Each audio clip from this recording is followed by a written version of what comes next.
Fala aí, torcedor santista. Hoje um vídeo de atualização de coisa até antiga, relativamente antiga, né? Porque um dia meio parado, não teve nada, não saiu nenhuma questão mais importante. Pra não dizer que não saiu, teve aquela... eu ia falar aquela lenda, mas não é... Não queria falar desse jeito, mas sobre a Nova Vila, na reunião de ontem, do Conselho Deliberativo, que aparentemente não vai sair tão cedo. O Santos até soltou uma nota oficial agora à noite, mas esse é um assunto que quem acompanha aqui o canal sabe, que me enche o saco. Eu falo no resenha direto. Eu só acredito quando começarem a obra, seja em Santos, em São Paulo, em Cubatão, qualquer lugar. Então, enfim, saiu mais um passo aí. Esse passo eu não quero falar não. O último vídeo de atualização tá aqui, mas enfim. Então, faltou falar um tempo. O Santos não chegou a anunciar, né, mas publicaram o GE, o UOL, sobre a contratação de alguns meninos de base, né? Meninos gringos para a base, os gringuinhos da Vila, como vocês puderam ver na thumb. 2 há um tempinho e 1 essa semana. Então eu resolvi comentar sobre eles, mesmo que de forma rápida, por cima. Tô até com a camisa da Colômbia, porque um deles é colombiano, o outro é meio colombiano, já vou explicar o porquê. E o outro é boliviano. Mas enfim, vamos falar deles. Antes, deixa aquele like no vídeo, só se inscreve no canal se você não é inscrito. E vamos lá falar sobre os gringuinhos da Vila. O primeiro deles, eu vou começar falando sobre o que foi contratado mais recentemente, que é o Fernando Nava. O Fernando Nava é jogador boliviano, de 20 anos incompletos, ele tem 19 e vai fazer 20 ainda esse ano. Deixa eu ver aqui no computador ou no caderno. Aqui, vai completar 20 dia 8 de junho ainda tem 19. Tava no Atlético Paranaense e tem passagens pelo Argentino Júnior da Bolívia, não da Argentina. Foi para o Atlético Paranaense, passagem por seleções de base da Bolívia, disputou o último Sul-Americano Sub-20 ano passado, chegou até a marcar um gol, se eu não estou enganado, marcou um gol, deixa eu ver aqui. É isso mesmo, marcou o gol da vitória, inclusive, da vitória sobre a Venezuela, por 1-0, e se eu não estou enganado, esse jogo até ele enfrentou um dos gringuinhos da Vila, o outro gringuinho que vai ser companheiro dele. Eu só estou olhando aqui a escalação, que é o Nicolás Profeta, né? Eu já vou falar daqui a pouco sobre ele. Não, na verdade não, o Nicolás Profeta jogou o Sub-17, é verdade, não o Sub-20. Mas, enfim, o Fernando Nava vem do Atlético Paranaense. É um atacante que é destro, é um atacante de 1,85 de altura, é alto para um ponta, né? Ele é ponta. E me surpreendeu, eu confesso que nenhum desses três eu conheço de assistir assim, né? Eu conheço o que eu estudei antes de gravar e fui ver vídeos de highlights, que claro, não dizem muita coisa, highlights só tem a parte boa, né? Mas enfim, e o Nava me surpreendeu por ser um cara bem alto, não é bem alto, né? 1,85 não é tão alto, mas vocês entenderam, para um ponta é alto.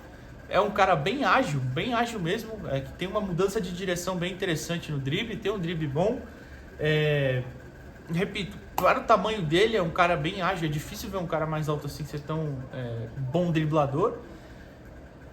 E me chamou a atenção que ele muitas vezes escolhe bem as jogadas, né? Claro que às vezes ele erra de forma besta, entre aspas, mas é um menino, é óbvio que vai acontecer, é um jogador de base ainda é sub-20. O Fernando, né?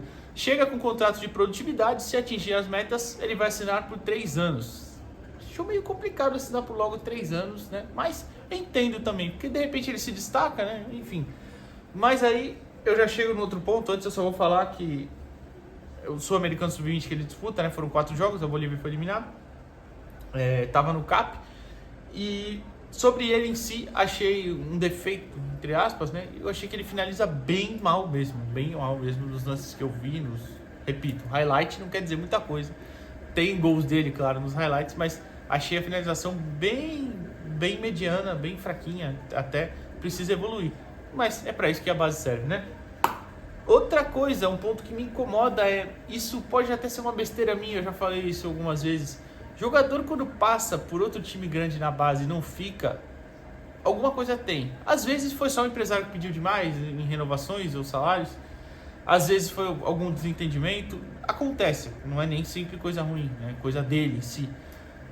Mas, né, passou pelo Atlético Paranaense e não ficou. Eu me pergunto por que não ficou, né? Mas, repito, é só uma besteira minha.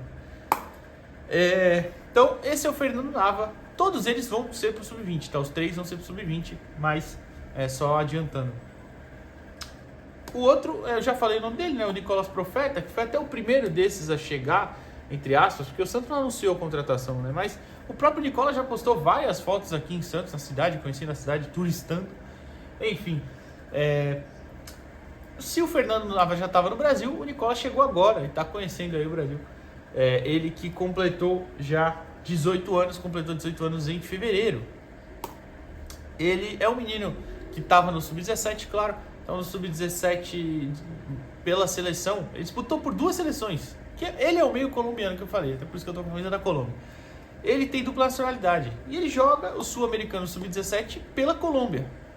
Porém, a Colômbia não se classifica para o Mundial Sub-17 e aí ele vai convocado para a Venezuela, que ele podia escolher. Ele disputa o Mundial Sub-17 pela Venezuela, tá? Foi, se eu não estou enganado, foi titular aqui, eu vou olhar, sim, foi titular. Chega a marcar um gol no Mundial contra o México, no empate por 2-2. Estou olhando a campanha da Venezuela aqui, venceu a Nova Zelândia por 3-0, empatou com o México em 2-2, perde para a Alemanha por 3-0 e toma um couro da Argentina de 5-0 quando é eliminado. O Nicola já estava no profissional do Deportivo Cali, de lá que ele veio. Foi convocado até também pela seleção colombiana. E colombiana sub-23, tá? Se eu não estou enganado, esse amistoso foi. Eu estou olhando até a escalação aqui, só para ter certeza. Porque, enfim, ele estava no profissional do Deportivo Cali, mas ele atuou pouco. E só jogou 2 jogos lá pelo Cali, então não dá para ter muita noção, né? Tô olhando aqui, é isso mesmo. E, enfim, o Nicola chega, ele é um volante, né? Um volante canhoto, que pode jogar como zagueiro também, perdão. É um cara que tem um bom passe, tem um posicionamento bem interessante, ele joga mais pro lado esquerdo também, tá? Tem uma visão de jogo bem interessante também, isso me chamou a atenção nos vídeos que eu vi dele.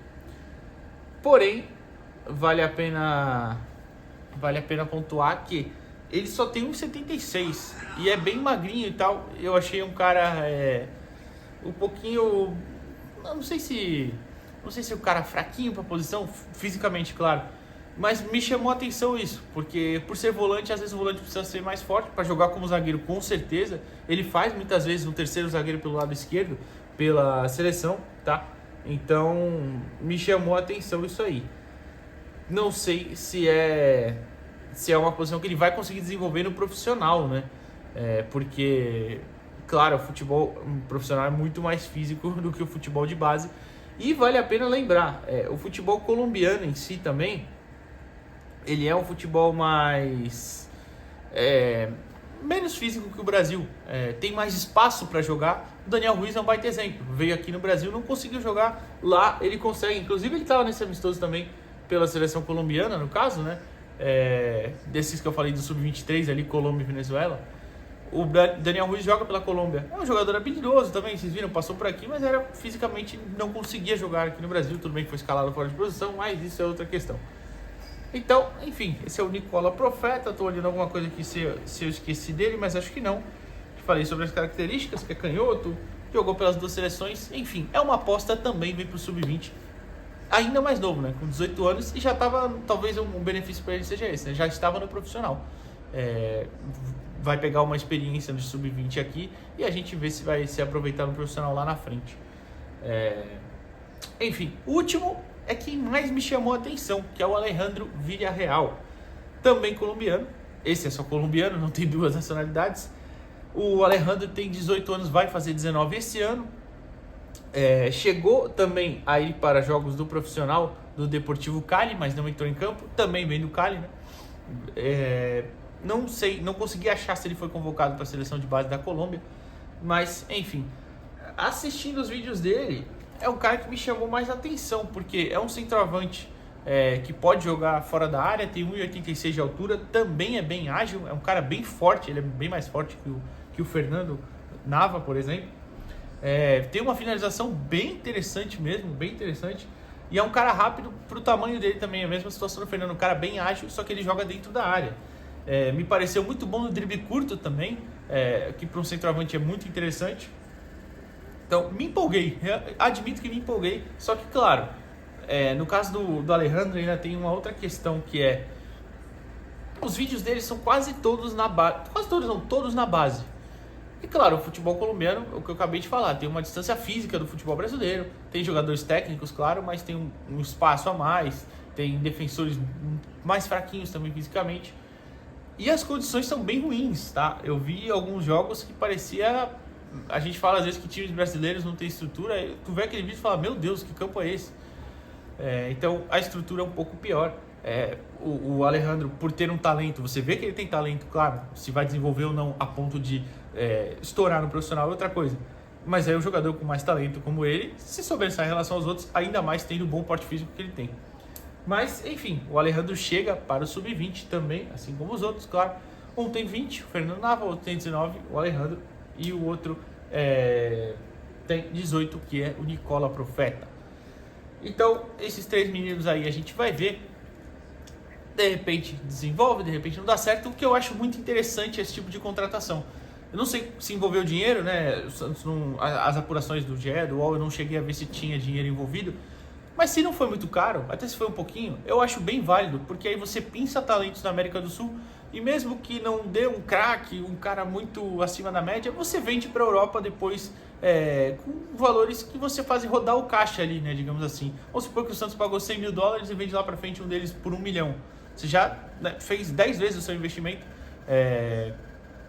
e teve ali um ganho técnico nesse tempo. Então eu acho bem interessante. Eu já falei isso aqui no canal também. O Santos deveria fazer isso para se destacar em alguma coisa, porque ultimamente a gente tem ficado para trás. Estrutura, renda, patrocínio, cota de TV, enfim. Então, se a gente pinça esses talentos, a gente consegue rodar mais o fluxo de caixa, consegue rodar mais talentos aqui e de repente desenvolve algum jogador realmente muito acima da média. Enfim, o Ajax faz muito disso na Europa, já citei aqui, e é bem interessante. Então, é isso. Me empolguei com o Alejandro Villarreal. Mas todos acho válido ali a aposta, tanto Nicola Profeta, Fernando Nava, enfim. Então, deixa o like no vídeo, se inscreve no canal, comente o que você achou dos meninos e até a próxima. Valeu!